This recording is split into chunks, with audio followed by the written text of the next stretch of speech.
All right, so this week what we have is this wonderful book by Richard A. Mueller. I've never actually been sure on how to pronounce his name. I love this book. This is his sequel to his book Physics for Future Presidents, but it goes more specifically into energy policy. The thing that he tries to do, and I'm sure you could probably criticize how well he executes it, is not to say, I think that this energy is the best and we should do this, but rather to say, here are the numbers, here are like the big lay of the land that has set the table and say, coal does this and wind does this and nuclear does this and nuclear fusion could do this, but here are the problems with making it. He just tries to give you the understanding that you need to have in order to be the smartest person at any table when it comes to talking about energy policy, which you're like, who care about talking about energy policy? Oh no. No. Everybody argues about energy policy all the time. Sometimes as an adult, it seems like 50% of my energy is just given to arguing with friends about energy policy. That's an exaggeration, but it captures the truth. Want to try something different this time? Front of the book, yay! Back of the book, yay! Inside covers, yay!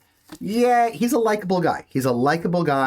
You probably want to read this part and enjoy it. You can look at the index, yay! I was reading another book last night, and I realized something about looking at the index, because yes, I really do this for the books that I get too.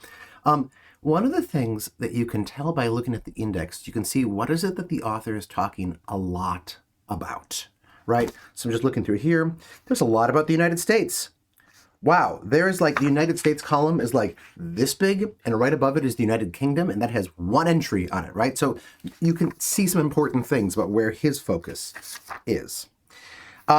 But what I actually want to do is not kind of like poke through the entirety of the thing, but rather go just to the wind chapter. I want to show you how to sort of x-ray a specific chapter. Okay, so wind, it's like 8 or 9 pages. It's really not very long. Here's my recommendation. Go backwards.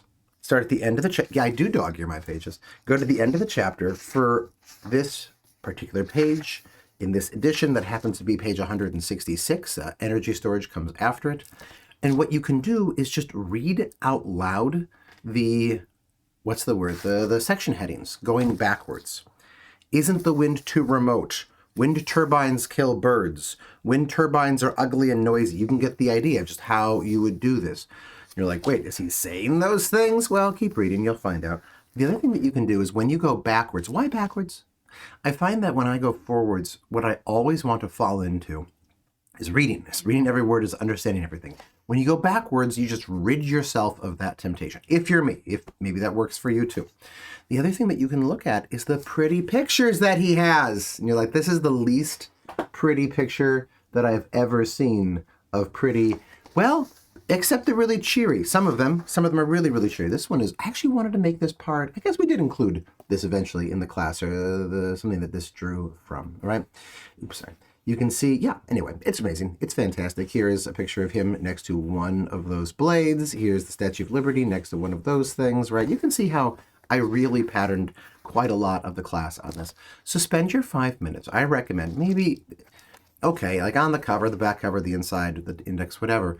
But then instead of just poking through randomly, poke through this one chapter.